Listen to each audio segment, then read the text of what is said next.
The Seiso Vtuber debuff. So before I go on with this video, let me just put out a general disclaimer on this ahead of time by saying that this is in no way meant to content shame anyone or any genre of content. I personally believe that for the most part, all genres of content are valid, whether they be gaming, chatting, 18+, or otherwise, as long as they don't promote hate or other illegal activities. So what prompted this video was another video made by Randon about the male VTuber debuff, which I think is a really good watch. I respect Randon a lot, and if you haven't seen it already, I highly encourage you to check it out because there's a lot of really good insight in there about the male VTuber experience. But I feel like there's another section of the VTubing community that gets left out of the conversation. If you haven't guessed it yet based on the title of the video, it's my fellow Seiso VTubers. For the purpose of this video, and for those of you who don't know what Seiso is, it basically means wholesome or pure. In other words, safe for work. Usually, we give off a comfy, welcoming vibe, don't really swear a lot, and try to keep sexual references down to a minimum. I wanted to make this video to share with you all my experience as a male and Seiso VTuber to help newer VTubers or other content creators who might be feeling a little lost in their content creation journey. Because although a lot of advice can be boiled down to do this or don't do that, I figured that sharing my thoughts, reasoning, and analysis will help you inform your own decision making in creating a path that works for you. Alright, so now that that's out of the way, let's get on to the meaty parts of the video. The first thing I want to talk about are my observations. Now, I want to first clarify something about Seiso. In my opinion, like with most things, Seiso and safe for work content can be put on the spectrum, such as VTubers who are non-violent but are somewhat sexual, or vice versa, VTubers that are not sexual at all but are borderline war criminals. The problem with the 18+ tag is that someone who uses vulgar language or someone who plays slightly more graphic horror games can get labeled the same way as someone who does OnlyFans content. Not all 18+ content is the same. However, people outside the VTubing community aren't as privy to the nuances between VTubers, LewTubers, VR chatters, Seiso, non-Seiso, etc., because they don't normally hang out in these spaces in the first place. And although I don't mind being associated with someone who swears occasionally and plays horror games that can be a bit graphic, I do mind being put into the same category as someone who does lewd content when I stream to an audience that has quite a few under 18 members in it. To be clear, this isn't a critique of people's content or viewership habits. This is an observation of the correlation between labels and where people fit in the algorithm and the community overall. Moving on from that, where does the problem lie?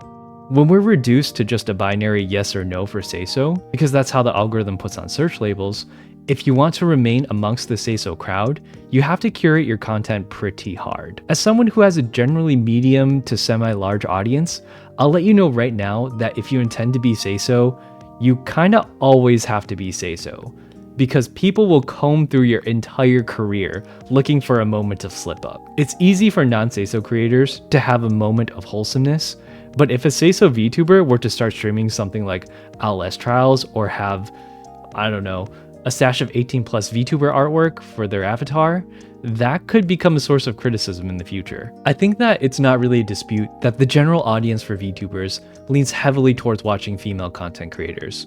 But at the same time, it also leans heavily towards the 18+ crowd. Before I get a ton of skepticism about that claim, let me just say ahead of time that this doesn't mean that there isn't anyone out there not looking for male and Seiso VTubers. But if we look at the top VTuber content creators on Twitch, it definitely leans a certain way. Again, this video isn't about the crowd that already watches VTubers and understands VTuber culture.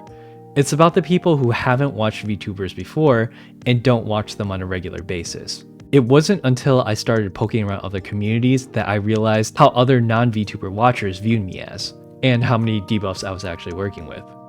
For one, there's a certain crowd out there that won't even watch VTubers at all, which, fair enough, you like what you like, but where it starts getting interesting is when you ask them to give their reasons why.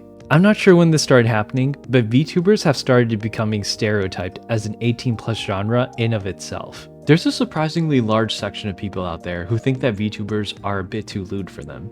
And yes, that is not the only reason that people won't watch a VTuber. There are multiple reasons, valid or not. But as someone who operates in spaces with a lot of under 18 viewers, I feel like this is a more common answer that I get than others. Honestly, I'm not 100% sure whether it's the actual overall trend of the VTubing community as a whole, but at the very least, it's the prevailing theme in the algorithm of major social media sites such as Twitter. With the exception of corpo VTubers, most of our larger indie VTuber content creators that we have to look up to regularly post a lot of lewd content. This isn't really the fault of VTubers though, it's just that the sites like these love promoting anything drama related or anything sexual on people's For You page. And often, the very few times the general public gets exposure to VTubers is when the news is overwhelmingly negative. So yeah, I can't really blame them for thinking that way when their first and only exposure to VTubers was the Mariana incident on Twitch. And now, we'll move on to my opinion. Just like there's a crowd out there for everything, there are clear examples as to what's meta or what works well with certain audiences, especially on Twitch. It's not always obvious, but sometimes you can just tell by searching up certain categories. For example, like I mentioned earlier, in general, if you watch ASMR content creators, the audience typically leans towards female creators. But if you're on Twitch and you're going to watch gaming content, the audience tends to lean a little bit towards male content creators. Ordinarily, this wouldn't be a reason to be discouraged if you just want to make content that you want to make. Don't get me wrong, people should be free to like what they like, just as content creators should be free to make the content that they want to create. If you want to be Seiso, that's great. And if not, that's cool too. Where I think there's a problem though, is when the people who don't normally interact with the VTubing community start to become prejudiced towards VTuber content.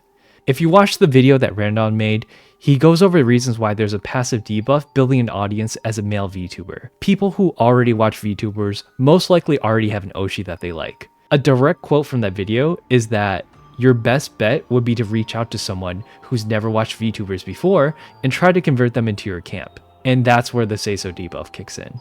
I think most people on Twitch, YouTube, Twitter have heard of VTubers one way or another by now.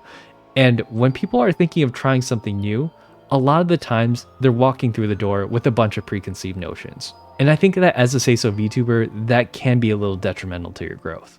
Just for reference, I may be a VTuber who pulls okay numbers, but I don't think that a lot of people would consider me as someone who is known for VTubing.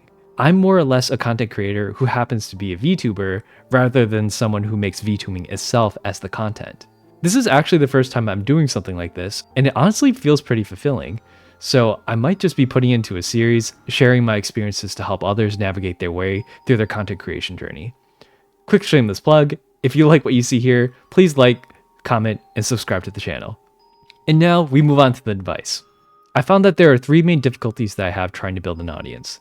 Number one, the people who have prejudices against VTubers who don't normally interact with VTubers are assuming that I'm 18+. Number two, the people who have an expectation of finding an 18+ VTuber but don't find what they're looking for in me. And number three, collaborating with other VTubers who are a bit spicier than I am. And because this video has gone on quite long enough already, I'm just going to skip straight to giving out some tips. To counteract number one, focus on the niche.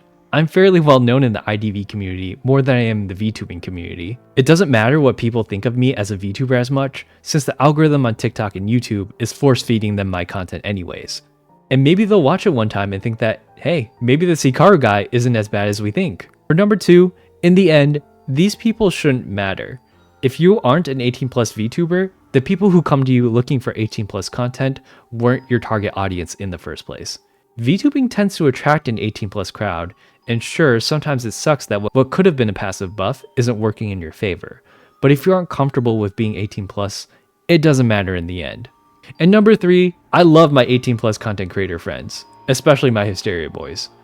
But our audiences are vastly different from one another. People who watch me for a comfy time are going to be caught off guard when my friends come in and start swearing up a storm. So firstly, make your audience aware of who you're collaborating with and communicate to them that 18+ content might be involved when you're collaborating with others. I usually never engage in that myself, but I still want my collaborators to feel comfortable around me and the others. And also, let your collaborators know what your audience is like and what they're used to, and ask them not to go overboard. Usually, they're pretty accommodating. And that's all I have for now. I hope this helps you guys out, and I hope to see you guys next time. If you have any thoughts and opinions about this, feel free to leave a comment down below. Bye bye!